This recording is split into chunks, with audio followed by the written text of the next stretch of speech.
Welcome into the Think and Grow Rich series, Video 1, a summarized series on the 13 principles that create millionaires. In this video, I'm going to give you 3 powerful examples from Chapter 1 of the book, Think and Grow Rich by Napoleon Hill. Hill spent 25 years studying 500 of the world's most successful people at the time, men like Henry Ford, Thomas Edison, and Andrew Carnegie. And he uncovered 13 powerful principles that, if applied with faith and action, can unlock anything you desire. Over the next few minutes, I'm going to break down Chapter 1 for you, which contains 3 valuable lessons that will help you immediately begin thinking and growing more rich.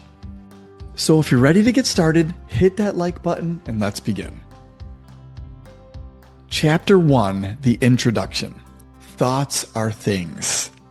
Your thoughts aren't just ideas. They're the starting point of everything you create. When you combine a clear purpose, unwavering persistence, and a deep, burning desire to bring those thoughts to life, they become all-powerful. That's how dreams turn into reality, and how ordinary people achieve extraordinary success. Example number 1.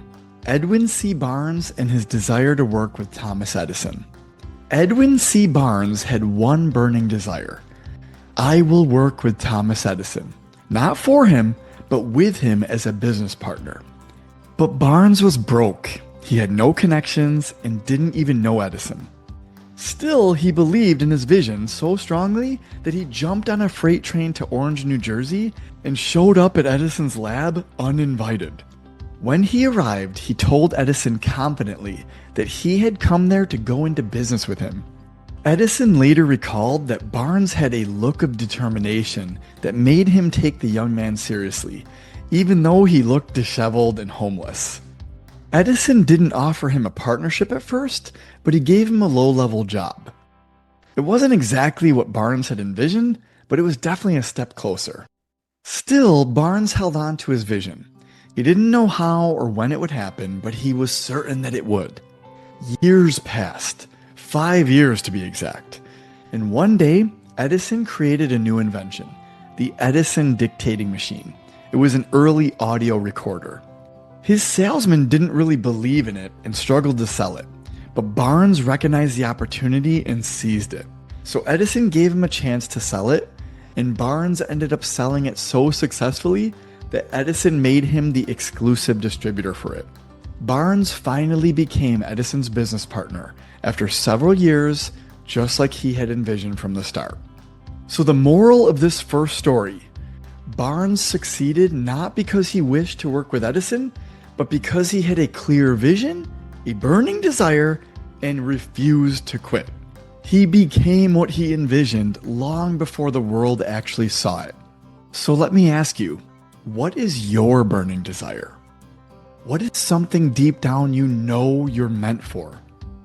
Declare it now to yourself that you will have it no matter what, just like Barnes did. This first example is powerful, but the next one is even more so. Example number 2, 3 feet from gold. After the gold rush started in Colorado, R.U. Darby and his uncle discovered a vein of gold ore. They raised money, bought equipment, and began digging. At first, they found a rich deposit and their hopes skyrocketed, but after a few feet, the vein disappeared. They kept digging and digging, but nothing. Totally discouraged, they eventually gave up, sold their equipment to a junk man for only a couple $100 and walked away. But the junk man saw an opportunity where Darby and his uncle gave up too soon. So he consulted a mining engineer who studied the area and discovered the truth. The gold vein hadn't vanished.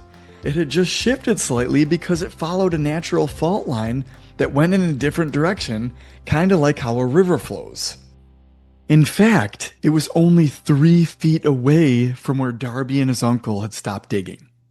The junk man went back, dug those last few feet, and struck one of the richest gold mines in Colorado history. The first moral of this story is most people quit when success is just around the corner. Darby later became a successful insurance salesman and said the lesson he learned from that failure to never give up when things get tough became the foundation of his success. The second moral of the story is to consult an expert to help you before you give up. So the main idea with this story is don't give up when things get tough or seemingly aren't progressing. Instead, look at this picture, dig deeper, consult an expert if needed, and keep going. This last example may be the most impactful. The little girl and 50 cents. Napoleon Hill recalls a moment from his childhood while watching his uncle operate a mill in the South.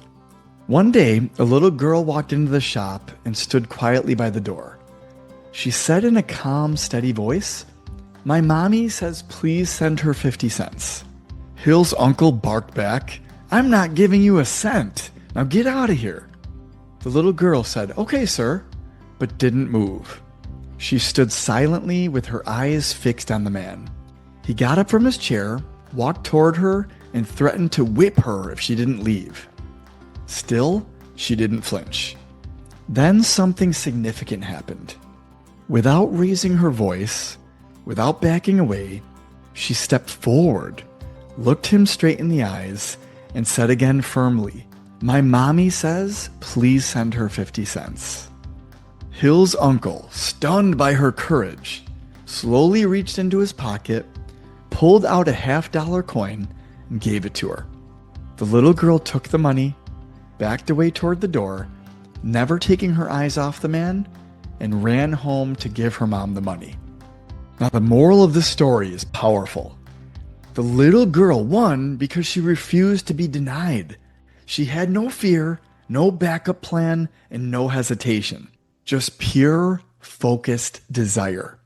Hill said that moment changed his life. He realized that power responds to those who know exactly what they want and won't take no for an answer. So there you have it. 3 powerful examples from the very first chapter of Think and Grow Rich. If you enjoyed this, please like this video and drop a comment with the example that resonated most with you. All 3 examples resonated pretty deeply with me, and the whole book is full of gold ideas. So I decided I'm going to be doing a series to help break the book down into bite-sized nuggets and make it more easily digestible for people. If you like that idea, be sure to subscribe to my channel, Mind Body Evolution, so you can get all the videos in the series, as well as other powerful videos to help you level up faster than ever before. Thanks so much for watching. I appreciate you, and I'll see you in the next video.